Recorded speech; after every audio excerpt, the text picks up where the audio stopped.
visite de notre frère Saba. Il vient avec des nouvelles nous entretenir du roi Noah Amani. Alors, nous voilà présentement avec lui et nous allons parler de tout ce qui se passe dans le monde, de tout ce qui se passe dans le monde et de l'humanité en général. Merci pour cet entretien que nous avons ensemble. Alors, nous suivons la conversation tous ensemble. Merci. Bonjour à tous, je suis votre frère Saba. Vous me voyez ici avec mon grand frère Zuru qui est là et avec mon petit frère Malako. Voilà. Nous sommes là ce matin pour parler d'une chose et d'une seule chose. Le sujet principal dont nous allons parler aujourd'hui, c'est du roi Amani. Nous ne sommes pas là pour Saba ou pour quoi que ce soit d'autre. Nous sommes là ici pour parler du roi Amani. Le roi Amani, c'est qui? Le roi Amani, c'est le roi divin. Celui que les gens ont toujours considéré, celui que les gens ont toujours cherché à travers les temps. Il était venu à plusieurs époques de notre histoire. Il était venu à un moment en tant que le Christ, celui que vous appelez Jésus, mais en vérité son vrai nom c'était Yeshua. C'est le même qui est venu en tant que Mahomet, que vous appelez Mahomet, mais son vrai nom n'était pas Mahomet, son vrai nom était Maïmouna. Maïmouna en Kikongo qui veut dire ce que je vais vivre. Et c'est cette même personne qui était venue et qui a joué aussi le rôle de Bouddha. Ce sont des rôles que cette personne-là joue. Ce sont des rôles qu'il vient jouer à travers l'histoire et à différentes époques de notre civilisation. Étant donné qu'il vient à différentes époques de notre civilisation, c'est évident qu'il ne vient pas pour jouer tout à fait le même rôle. Il vient, il joue le rôle à partir du moment où il vient, le rôle qui lui a été assigné par le Père Saint-Esprit.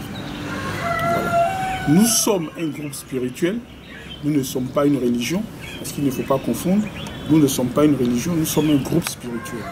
La différence, vous pourrez la chercher, mais je vais vous donner un petit grain de l'explication sur la différence. La spiritualité, c'est que tu te laisses guider par l'esprit. Il n'y a pas de préceptes, il n'y a pas de principe dans lequel tu es et tu es cantonné, tu es bouclé là-dedans. Non. Tu te laisses guider par l'esprit.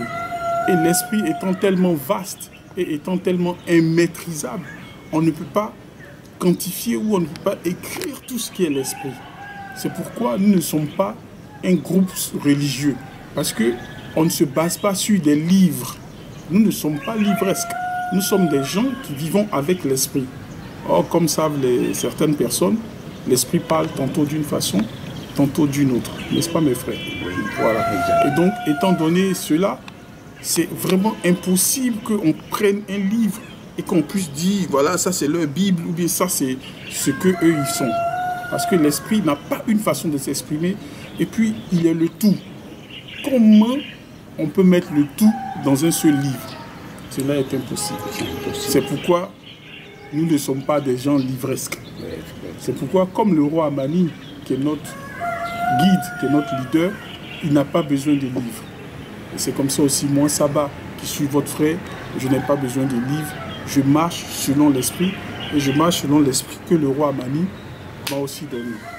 Et donc aujourd'hui, je suis là, c'est pour parler de mon grand frère, c'est pour parler du roi Amani, rien que le roi Amani. Parce que hors du roi Amani, il n'y a point de salut. Hors du roi Amani, tout le reste n'est que bavardage. Vous voyez? Voilà, donc c'est la raison pour laquelle je suis là aujourd'hui. C'est pourquoi je suis avec mes frères qui sont présents, qui sont des personnes que vous allez connaître d'ici quelques temps. Moi, je suis Saba, lui, il est Malako, lui, il est Zuru. Mais vous allez savoir d'ici quelques temps qui ils sont réellement. Parce que ces gens que vous voyez là, ce sont des personnes qui ont vécu par le passé. Ce sont des personnes qui ont été là, qui ont joué des rôles à des époques. Tout être humain, tous les êtres humains que vous voyez sur la terre ici, ce sont des gens qui ont déjà vécu, qui reviennent. Voilà ce que notre spiritualité nous dit. C'est pourquoi quand des enfants naissent, quand il y a des enfants, on leur donne chez nous, dans nos traditions africaines, on leur donne le nom d'un de nos ancêtres. Parce qu'on sait bien que ce sont les mêmes personnes qui reviennent. Par même personne, je veux dire, l'âme réelle qui incarne cette personne, parce que c'est l'âme qui est la personne. Ce n'est pas le physique qui est la personne, c'est l'âme qui est la personne. Vous voyez? Et en parlant de ça, je vais juste vous donner une petite information là-dessus. Le roi Amani nous a enseigné que l'être humain, il a son âme, mais il a aussi son souffle de vie. Vous voyez? Donc, il y a l'âme qui représente l'être humain, mais en vérité, il y a le souffle de vie. Et donc, qu'est-ce qui se passe à la création? Lorsque l'homme est créé, le Père Saint-Esprit, qui est celui au-dessus de tout, parce que ici, dans cette vidéo-là, je ne vais pas aller trop dans la cosmogonie, parce qu'évidemment, la cosmogonie, c'est quelque chose de profond et de quelque chose de très large. Et vu cela, si je veux prendre le temps pour vous expliquer la cosmogonie, c'est-à-dire comment tout a été créé, l'origine de tout, ça va prendre du temps. Vous pouvez donc aller, comme je dis souvent, sur nos vidéos, sur notre site YouTube, chercher le roi d'information sur le roi divin Noah Amani. Si vous avez regardé ça, vous pouvez aussi chercher Nathaniel Saba. Vous aurez des informations. Et vous pouvez chercher aussi, faire des recherches, chercher le frère Alex Melo. Alex Melo, si vous tapez son nom, vous pouvez normalement voir aussi certaines vidéos qu'il a publiées et dans lesquelles il explique certaines choses. Ok? Donc ici, dans cette vidéo-là, nous n'allons pas trop nous étendre sur ce que c'est que la cosmogonie, comment les choses ont commencé. Il y a des vidéos dans lesquelles je me suis vraiment étalé là-dessus. Je vais essayer d'aller droit au but sur des choses un peu plus restreintes et beaucoup plus précises. Et donc, je disais que le roi Amani, c'est donc cette personne-là qui a joué ses différents rôles. C'est lui qui a joué le rôle de Bouddha, c'est lui qui a joué le rôle de Mahomet, c'est lui qui a joué le rôle de celui que vous appelez Jésus, mais qui était Yesu, c'est lui qui a aussi joué le rôle de Salomon. Toutes ces personnes-là, elles ont leur vrai nom en Kikongo, n'est-ce pas mes frères? Et voilà. Et donc, comme je disais, Mahomet, ce n'était pas son vrai nom. Son vrai nom, c'était Maïmouna. Vous voyez, le vrai nom de Mahomet, c'était Maïmouna, ce n'était pas Mahomet. En plus, celui que vous appelez Yesu, sa mère n'a jamais été Marie. Marie n'est pas le nom de sa mère. Sa mère, si on veut traduire le nom en français, c'était Hélène. Marie était la mère de Jean-Baptiste et de Pierre. Donc Jean-Baptiste et Pierre étaient des frères. Donc c'est elle qui a élevé le Christ, celui que vous appelez le Christ Yesu, mais ce n'était pas sa mère biologique. Et le père biologique de celui que vous appelez le Christ, ou bien que vous appelez Jésus, que nous appelons Yesu, n'était aussi pas Joseph. Son père biologique était Augustin. Vous voyez? Et ça, ces choses-là, ce sont des choses que les gens des églises, ce sont des choses que le Vatican a traficotées, histoire de vous perdre, histoire de vous faire égarer, de vous égarer de la réalité. Donc, ceux qui prient Marie, je suis désolé mes frères, je suis désolé mes soeurs, vous priez autre chose. Vous voyez? Ceux qui placent Joseph comme un saint et autres, je suis désolé, c'est la mauvaise personne que vous placez comme un saint. Ainsi de suite. Ce que je dis là, c'est valable aussi pour les disciples. Tout ce que vous avez dit sur les disciples, c'est complètement faux. Parmi les disciples, il y en avait un qui s'appelait Nathaniel. Moi qui vous parle aujourd'hui, je m'appelle Saba. Et tout mon nom complet, c'est Nathaniel Saba. Et je suis revenu. C'est des choses que je ne dis pas, c'est des choses que je n'ai pas l'habitude de dire, mais il est temps. Parce que le temps de notre roi, le roi des rois, est arrivé. Et c'est pourquoi je suis là. C'est pourquoi aujourd'hui, je vais aller à un niveau un peu plus élevé et je vais commencer à vous révéler certaines choses. Nathaniel est là. Philippe est là. Marc est là. Matthieu est là. Normalement, je dis Nathaniel, même je dis Philippe, je dis Marc, mais c'est Malako. C'est pas vraiment Marc, c'est Malako. C'était tous des noms Kikongo, parce que tous ces gens dont vous parlez dans la Bible, tous ces saints dont vous parlez, c'était des gens comme vous et moi. Des personnes comme celles qui sont assises là, c'était des gens en chair et en os, des gens qui mangeaient, c'était des gens qui avaient des sentiments, c'était des gens qui avaient des réactions. C'était pas des gens qui étaient sur un nuage. C'était pas des gens qui étaient d'une manière, je sais pas, sainte comme vous voulez. Le vrai saint, c'est pas celui qui vit dans un monastère. Le vrai saint, ce n'est pas celui qui se protège. Le vrai saint, c'est pas celui qui se met à l'écart. Le vrai saint, c'est celui qui est parmi les prostituées. Le vrai saint, c'est celui qui est dans le cochon. Le vrai saint, c'est celui qui est dans la saloperie. Le vrai saint, c'est celui qui est dans des endroits qu'on ne peut pas accepter. Mais pendant qu'il est parmi les salopes, pendant qu'il est parmi les prostituées, il ne touche à aucune. Pendant qu'il est dans le monde, il ne fait pas les choses du monde, mais il est dans le monde. Le vrai saint, c'est celui qui vit avec les gens, mais qui ne fait pas ce qu'ils font. Le vrai saint, ce n'est pas celui qui s'écarte, qui va dans un monastère, ou bien qui se met à l'écart du monde. Ce n'est pas ça le vrai saint. C'est pourquoi il y a une de vos révélations dans les écrits bibliques qui parle de celui-là en disant qu'il est Emmanuel. Emmanuel qui veut dire celui qui vit parmi nous. Ou bien Dieu est parmi nous, comme vous dites. Ça, c'est votre explication, c'est votre version. Vous dites que Dieu est parmi nous. Ok?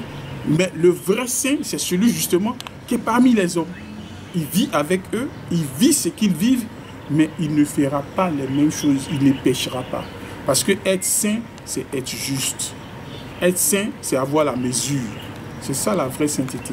Ce n'est pas quelqu'un qui va descendre du ciel dans un nuage et que vous allez voir les anges, blablabla. Ça, c'est encore des conneries de l'Église catholique. Parce que vous soyez évangéliste, quel que soit ce que vous êtes, la Bible sur laquelle vous vous basez, c'est celle que les évangélistes ont écrite. N'est-ce pas, mes frères? Bien sûr. Voilà. Et donc, sur cette base-là, vous suivez quelque part ce qu'ils vous ont dit. Mais le vrai saint, c'est celui qui vient comme un voleur. Il vient d'une manière douce. Le Saint-Esprit, il est doux et il est caché. Quand il vient, il ne crie pas « Allô, j'arrive !» Il ne fait pas comme ça. Quand il vient en douce, au moment où tu ne t'y attends pas. C'est pour ça qu'on dit qu'il vient comme un voleur. Ça, c'est le vrai saint. Et la personne dont je vais vous parler aujourd'hui, la personne pour laquelle nous sommes tous réunis ici, aujourd'hui, qui est Noah Amani. Comment on écrit Noah? Comment on s'écrit Noah? N-O-A-W-A. Et Amani, c'est comme vous entendez, aussi simple que ça. A-M-A-N-I. Donc Noah Amani, c'est la personne dont je veux vous parler et c'est celle-là qui a joué tous ces rôles. Tous ces rôles dont je vous parlais. Et donc moi, Saba, qui suis l'un de ses frères, je suis l'un de ses petits, l'une des personnes qu'il a connu, qui a vécu avec lui et qui a passé du temps avec lui pour savoir qui il est. Aujourd'hui, je viens vous parler de lui en cette nouvelle année. Nous sommes aujourd'hui dans le calendrier grégorien. Nous sommes en 2024. Mais cette année dans laquelle nous sommes, que vous nommez 2024, pour le Saint-Esprit, elle a un autre, c'est pas 2024. Il sait dans quelle année nous sommes. Et nous sommes dans ce que les gens appellent l'ère du Verseau.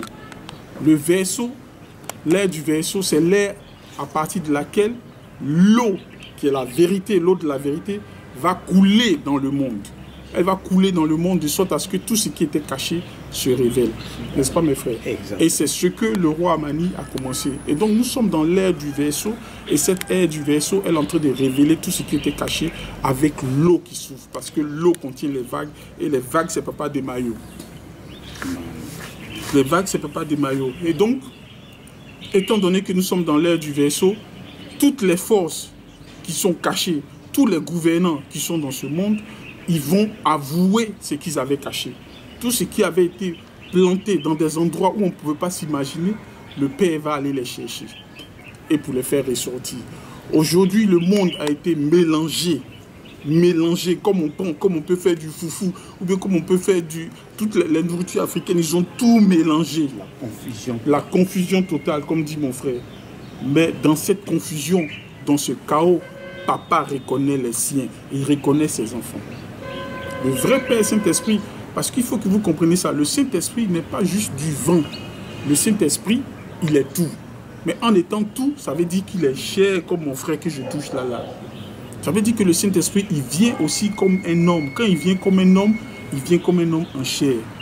Et quand il vient comme un homme en chair, l'aspect qu'il prend, c'est toujours l'aspect d'un homme noir. Le Christ dont vous parlez, il a toujours été noir. Et il suffit, avec de nos jours, avec tous les éléments qui sont en train de ressortir, nous voyons et nous nous rendons compte de plus en plus, avec les écrits, que eux-mêmes, leurs propres écrits de mensonges qu'ils ont véhiculés dans le monde, on se rend compte que même le Christ était noir. Sur la base de même leurs propres mensonges, on arrive à les attraper. C'est pourquoi Papa Simon Kibangu, que vous connaissez, qui a été une grande personnalité au Congo, je dis personnalité comme ça, mais il est au-delà de ça. Ceux qui veulent en savoir plus sur lui, faites référence au roi Amani, parce que c'est le roi Amani qui peut vous dire exactement, Papa Simon Kibangu, qui il était réellement. Et donc, même lui, il disait souvent que la Bible est bourrée de mensonges, mais il faut la lire parce que c'est avec elle qu'on peut attraper les voleurs. N'est-ce pas, mon frère Malako? Exactement. Et donc, étant donné cela, nous, la Bible pour nous, ce n'est pas la parole de Dieu complètement. Nous savons qu'il y a des parties là-dedans qui sont vraies, mais le diable, comme toujours, il a essayé d'y mettre des faussetés pour égarer les enfants de Dieu. Vous vous rappelez, quand vous regardez la Bible, vous verrez, quand vous lisez la Bible, vous verrez qu'il y a une partie où ils disent que les enfants de Dieu étaient allés vers Dieu, étaient allés voir Dieu. Et comme par hasard, Satan était parmi eux. Qu'est-ce que Satan fait parmi les enfants de Dieu? Celui qu'ils appellent Satan. Normalement, ce n'est pas un endroit pour lui. Tout à fait. Voilà. Qu'est-ce qu'il fait parmi eux? Parce que tout simplement, si Satan, on appelle les enfants de Dieu vont vers Satan, et que Satan est parmi les enfants de Dieu, ce qui voudra dire que Satan aussi est partie intégrante des enfants de Dieu. Merci mon frère. Et donc si Satan est parmi les enfants de Dieu, comment vous pouvez imaginer que le Dieu dont on parle, qui est infiniment bon, qui est infiniment ceci, qui est infiniment cela, Satan fait partie de ses enfants? Ah mes frères, cherchez à connaître le roi Amani. Cherchez à comprendre qui est Noah Amani, parce que celui-là, il va vous révéler toutes ces subtilités, toutes ces choses qui sont cachées en dessous.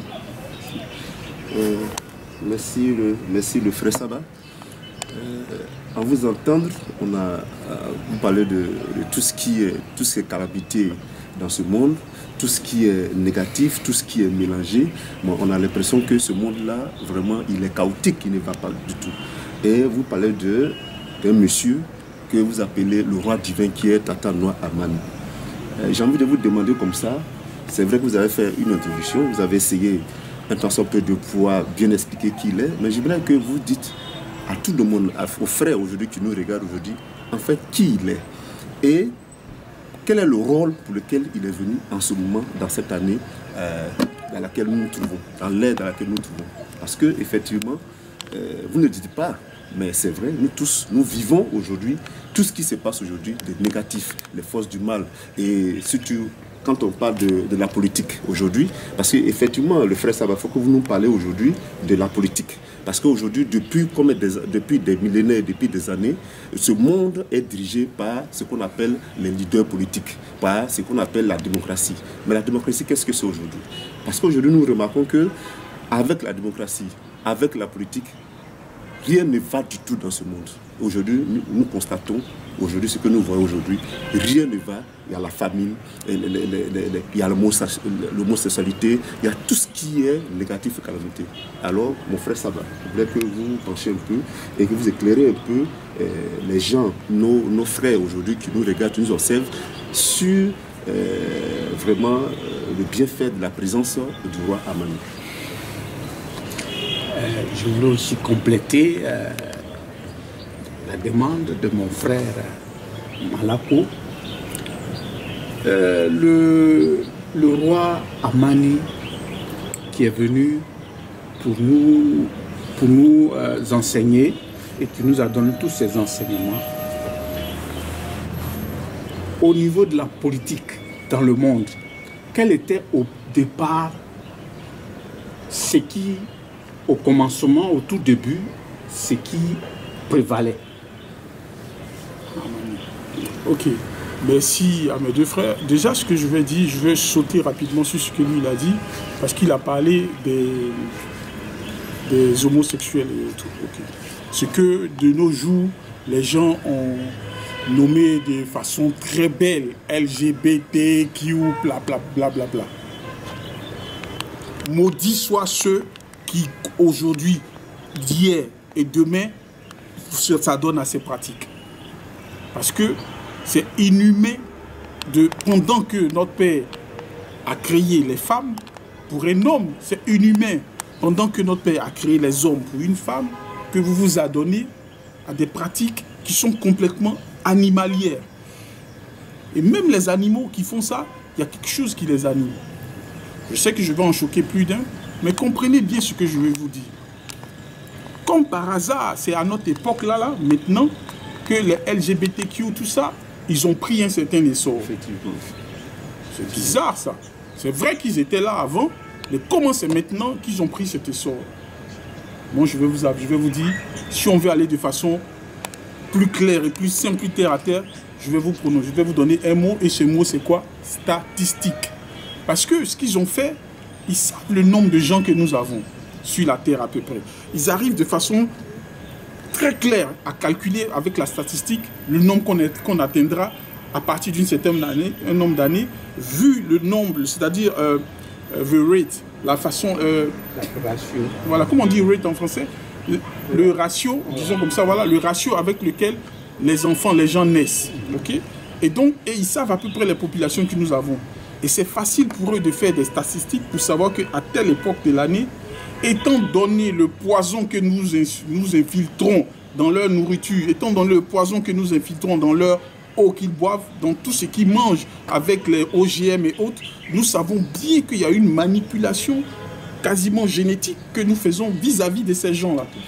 Et nous savons que d'ici un certain nombre d'années, après avoir consommé une certaine quantité de la merde, excusez-moi du mot, mais que ces gens-là, ils nous donnent, ils savent que, effectivement, même vous qui êtes là, même moi qui suis en train de parler là, si on commence à m'injecter des hormones féminines, je vais commencer à avoir des réactions des femmes. Vous voyez? Voilà. Et ces gens-là, ils savent ce qu'ils font. Et c'est eux qui savaient, c'est pourquoi ils savaient bien que, vu le moment où on a commencé, et vu la quantité de ce que nous donnons, nous injectons d'une façon ou d'une autre, que ce soit par la nourriture, que ce soit par les vaccins, tout ce que vous voulez, vu ce que nous envoyons aux gens, ils savaient qu'il allait arriver une époque où ces gens allaient être nombreux sur Terre. C'est de la statistique. Ouais. Vous voyez? Et donc, ce n'est pas naturel. Quelqu'un qui vous dit que être LGBT, je mets ça comme ça, LGBTQ+, whatever, c'est naturel, c'est un menteur. C'est comme si tu disais que le fait de souffrir d'une maladie, c'est naturel. Ce n'est pas naturel de souffrir d'une maladie. C'est une anomalie qui donne la maladie. Vous voyez? Donc ces gens-là, ils sont dans l'anomalie, mais ils sont dans une anomalie programmée. Parce que la cellule que le diable, je dis diable comme ça, mais il y a les forces du mal, parce que les forces du mal, elles sont réelles. Il y a d'autres vidéos dans lesquelles j'explique ce système-là, en fait, qui est en place et qui a pour but de dévier et d'envoyer le monde à la perdition. Parce que ces forces du mal-là, elles savent très bien que, selon même ce qui est écrit dans vos Bibles, Dieu bénit ou Abraham bénit les familles. C'est en bénissant les familles que sa bénédiction va sur les nations. Parce qu'Abraham est le père des nations. Mais il n'équipe pas là comme ça. Hé, les nations, je vous bénis. Non. Il bénit les familles. Mais la famille, c'est quoi? La famille, c'est la femme. La famille, c'est quoi? La famille, c'est le père. La famille, c'est quoi? La famille, c'est les enfants. Vous voyez? Et si la cellule familiale qui tient le monde, parce que c'est ça en vérité, si la cellule familiale, elle est pervertie, si elle est brisée, si la chaîne est cassée, mon frère me parlait de démocratie, l'autre me parlait de politique. Qu'est-ce que vous allez faire dans ce monde-là? Si la cellule qui est la base de tout, qui est la famille, le socle, s'il est brisé, on ne peut pas avancer C'est-à-dire, on va rentrer dans un monde tel que celui que nous voyons aujourd'hui. Vous voyez, aujourd'hui, c'est le désordre partout. Père, mère, enfant, famille, tout est brisé. Parce que la femme n'est pas à la place où elle doit être. Parce que l'homme n'est pas à la place où il devrait être. En parlant de place, je vais vous préciser une chose. Le roi Amani m'a dit, et il nous a enseigné, que par exemple, pourquoi chez nous, dans notre spiritualité, c'est l'homme qui donne la vie et non la femme? Simplement parce que il y a deux choses qu'il faut séparer. Lors de la création du monde, il y a eu un souffle qui a soufflé au départ. Et ce souffle-là a généré une petite goutte d'eau. Et c'est cette petite goutte d'eau qui s'est répandue, qui est devenue un océan. Vous êtes d'accord avec moi, mes frères? Et donc, cette petite goutte d'eau qui est devenue un océan, après de cette goutte d'eau-là, sur cet océan, il y a eu des vagues, il y a eu des détritus qui étaient là-dessus. Et ce sont ces détritus-là qui ont généré ce premier être qui était déjà vivant. Mais cet être vivant n'avait pas d'âme. Il n'avait pas la constitution qu'il fallait. C'est le Saint-Esprit qui lui a ajouté le reste. Et il est devenu une âme. Et c'est ce premier corps vivant, c'est lui qui marchait sur les eaux. C'est lui qui a marché sur l'eau et non le Christ. Ça, c'est ce que nous disons dans notre cosmogonie, dans notre explication des choses. Et donc, on se rend compte que si on suit le processus, il y a toujours un souffle au début. Après, le souffle génère une goutte d'eau qui donne de l'eau. Et après, la troisième partie, nous avons les détritus qui sont pris dans les vagues. N'est-ce pas? Parce que là, on est en train de parler de la famille, de la cellule familiale et autres. Donc, il faut comprendre le rôle que joue chacun, que ce soit l'homme, que ce soit la femme. Voilà, dans cette histoire de famille. Parce que c'est de la famille, c'est à partir des familles que Dieu bénit les nations. Parce qu'une nation ne sort pas comme ça du vent, elle sort d'une famille. La famille, d'abord, ça commence par le père et la mère, ensuite le grand-père, la grand-mère, les frères, les sœurs, tout ça. C'est ça la famille. Et tous ces éléments-là sont importants. Et quand on descend, on va jusqu'aux ancêtres. Nos ancêtres sont importants, ils sont capitaux. Ceux qui négligent leurs ancêtres sont perdus. Je vous dis ça.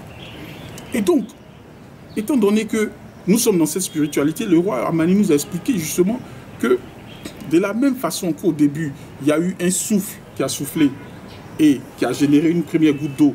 Et c'est cette goutte d'eau qui a créé, qui est devenue, qui s'est étendue et qui est devenu cet océan que vous voyez partout là, dans tout le monde entier ici. C'est comme ça que, étant donné que nous sommes arrivés à un moment où il fallait que des hommes viennent sur la terre, comme Dieu a dit, multipliez-vous. Mais le multipliez-vous là, il ne pouvait pas créer les gens à partir du même océan primordial. Ce que les Égyptiens appellent le Noum, mais que nous appelons Mwanda Velela, ou bien Mwanda. Parce que cet océan-là, il est à Mwanda, au Congo, dans la ville qu'on appelle Mwanda, justement. Et quand vous y irez, moi j'y étais, avec le roi Amani. Cet océan-là, quand vous le verrez, il est différent de tous les autres océans. C'est un océan magnifique. Sa couleur est différente. Son eau est différente. La texture, le goût de son eau est complètement différente. Et la ville de Mwanda elle-même, elle a quelque chose de spécial. J'y étais, j'y ai passé du temps avec mon grand frère, qui est le roi des rois, qui est le roi Amani. C'est celui dont vous parliez dans toutes vos écritures. Aujourd'hui encore, je mentionne les Rastaman. Vous attendiez un roi qui allait venir de l'Afrique. Ce roi qui était un lion que vous attendiez de l'Afrique, c'était justement ce roi Amani qui a pour symbole le lion, l'aigle et l'agneau. Bien sûr, il y a l'arc-en-ciel, tout ça, mais je vais dire à la base, parce qu'on ne peut pas commencer à citer tout, parce que c'est quelqu'un de multiforme. Des gens me diront, excusez-moi pour la digression, des gens me diront, mais comment un homme peut être tout ça que vous êtes en train de dire? Eh, mes frères, vous ne savez pas ce que c'est que le divin. Mes frères, mes soeurs, vous ne savez pas ce que c'est que le spirituel. Le spirituel, ce n'est pas ce qu'on vous enseigne dans les églises. Là. Le divin, ce n'est pas ce qu'on vous dit dans les mosquées. Ce n'est pas ce qu'on vous dit dans les synagogues. C'est complètement autre chose. C'est autre chose. C'est la terre. C'est le vent. C'est l'océan. Ici, nous sommes dans une ville en bordure de l'océan. Et quand tu vas auprès de l'océan, tu sens la présence. Tu sais que tu es devant l'immensité. Et c'est cette immensité-là. C'est dedans que se trouve le Saint-Esprit. Et le Saint-Esprit, il est dans ce néant-là. Et donc, pour revenir sur cette affaire de famille-là, ce qu'ils ont fait, ils ont complètement touché là où nous étions les plus faibles. Parce que sans la famille, sans la cellule familiale, qui normalement gère, qui a la fondation de la cellule familiale? C'est la femme. C'est à elle qu'on donne le droit de s'occuper des enfants. C'est elle qui doit faire les hommes de demain. Mais ils se sont dit, tiens, celle-là donc, nous allons la pervertir. Faisons en sorte qu'elle soit déroutée. Et puis de toute façon, l'homme, il aime la femme, il aime sa femme. Si l'homme n'est pas solide, il va se laisser prendre par les sentiments et il va suivre sa femme. Bien sûr. Je précise une chose, les sentiments ne sont pas négatifs. C'est bon d'avoir des sentiments parce que justement, c'est à partir des sentiments qu'on arrive à comprendre, à faire la différence entre ce que les gens appellent l'intelligence artificielle et puis l'intelligence normale, ou disons comme ça. Parce que le sentiment, c'est quelque chose qui vient du cœur, le vrai sentiment. Qu'il soit bon, qu'il soit mauvais, il vient du cœur. À vous, mes amis qui sont des développeurs, essayez de développer les sentiments. Faites des algorithmes qui vont développer les sentiments. Vous ne pouvez pas le faire parce que vous n'êtes pas le saint des saints. Quels que soient les algorithmes que vous allez faire, ce sont des approches. C'est-à-dire, si ça fait comme ça, réagis comme ça. Mais ça, c'est pas un sentiment. C'est pas un sentiment. Si je te dis, si j'emploie des mots-clés pour te dire, par exemple, je vais te tuer avec le sourire. Mais toi, tu sais tout de suite que ce tuer, le contexte dans lequel je l'ai dit, ce n'est pas le vrai tuer. Mais en tant qu'homme, tu arrives à savoir que je suis en train de m'amuser. Mais l'algorithme, elle connaît le mot tuer. Elle sait que quand on emploie le mot tuer, c'est qu'il y a telle chose qui doit se passer. Et par rapport à ça, elle va réagir. Alors que le contexte, elle ne peut pas vraiment capter le contexte. Elle ne peut pas voir que c'est une causerie et que c'est juste une figure de style que tu es en train d'utiliser. Tu vois? Et c'est pour ça que les sentiments sont importants. Aujourd'hui, je vous dis, tous ceux qui ont un problème avec les sentiments, ce sont des gens qui ne sont pas clairs. Maintenant, ayant dit ça, il y a quelque chose qu'il faut retenir. Sentiment ne veut pas dire folie. Dans tout, comme nous enseignait le roi Amani, il y a la balance. Et c'est ça le Saint-Esprit, la balance. Les sentiments de jalousie, de méchanceté, les sentiments d'envie, les sentiments de colère, tout ça, ce sont des sentiments qui sont générés par le cœur. Mais celui qui a le Saint-Esprit, il a la balance. Et une fois que tu as la balance, tu sais utiliser ces sentiments. C'est quand tu perds la balance, quand tu ne sais plus où tu vas, que tu te laisses submerger par ces sentiments négatifs. Et là, tu deviens quelqu'un de négatif. Vous voyez?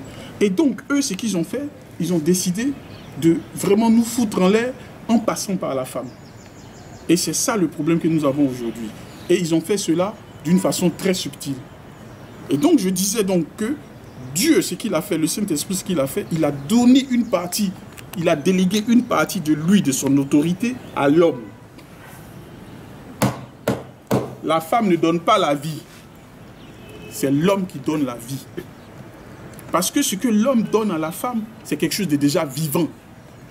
Et c'est la femme qui y ajoute ce qu'il faut ajouter pour après le faire ressortir. L'homme ne donne pas quelque chose de mort à la femme, l'homme donne quelque chose de vivant. C'est pourquoi j'ai pris l'exemple de la cosmogonie pour essayer de vous faire comprendre que de la même façon, le souffle a soufflé. Lorsque un homme, à un moment donné, avant qu'il ne donne ce que les gens appellent, nos scientifiques ici appellent spermatozoïde, il y a un souffle qui sort d'abord. Et ce souffle qui sort, il est accompagné de quoi? De ce que les gens appellent le sperme. Sperme qui sont des gouttes aussi encore. Exactement comme j'expliquais la cosmogonie, quand le père, il a soufflé et ce qu'il a soufflé a généré une première goutte.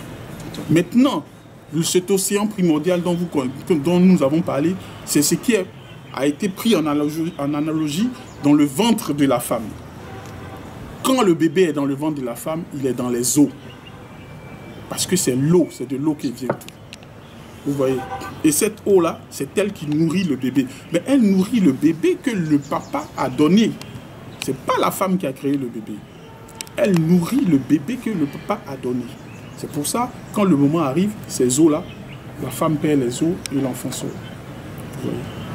Aujourd'hui, Nous avons beaucoup de choses à vous dire, à vous expliquer, mais sérieusement mes frères, cherchez à connaître le roi Manu, parce que c'est lui qui a les enseignements, c'est lui qui a la source.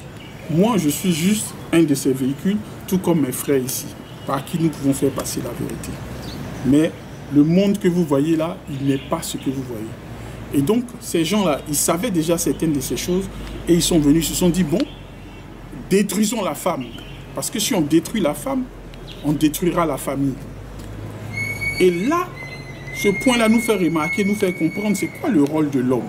Parce que quand vous regardez, si on prend analogie à ce qu'ils disent dans la Bible, parce que la Bible n'est pas tout à fait vraie, mais il y a des vérités là-dedans dont il faut tenir. Quand ils disent que Adam a suivi sa femme et qu'il a mangé le fruit, voilà encore une autre boutade, ça c'est des petites conneries, mais dans ça il y a un enseignement qu'il faut comprendre. En tant qu'homme, tu dois savoir maîtriser tes sentiments. Seul un démon n'a pas de sentiments. Les démons, ils n'ont pas de sentiments. Les démons, ils ne reconnaissent, ils n'ont pas la compassion. Les démons, ils n'ont pas l'empathie. Ils n'ont pas à se mettre à la place des autres. Ils ne connaissent pas ça. C'est l'homme que Dieu a créé, l'homme en qui Dieu a mis un cœur, c'est lui qui ressent ses sentiments. Donc comment on peut dire, comment on peut être contre les sentiments? Mais c'est que en tant qu'homme, tu dois faire, c'est de toujours garder la ligne, la balance. Et la balance, c'est là que se trouve le Saint-Esprit. Avoir la balance pour savoir que là où je suis en train d'aller, attention, il faut que je m'arrête là. Si je suis amoureux d'une femme, il faut que je comprenne que, attention, là, je dois m'arrêter là. Parce que je ne dois pas laisser mes sentiments prendre le dessus sur moi. Voilà où se trouve la balance, où se trouve. Et notre vie que nous vivons ici, c'est une affaire de balance. Balance entre le bien et le mal. Balance entre la femme et l'homme, balance entre le mensonge et la vérité, balance entre l'amour et la haine, tout est balance. Et celui qui perd la balance, c'est quelqu'un qui perd Dieu. Celui qui perd la balance, c'est quelqu'un qui n'a pas le Saint-Esprit.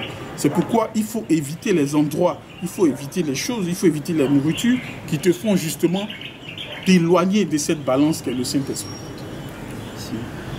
Merci le frère Sabah, parce que c'était vraiment important qu'il puisse expliquer toutes ces choses-là. Parce qu'aujourd'hui, toutes ces choses-là qui ne sont pas expliquées portent à confusion et va à la perdition. C'est-à-dire ce monde ne comprend pas ces choses. On a dit aussi dans la Bible que mon peuple a péri par faute de connaissance.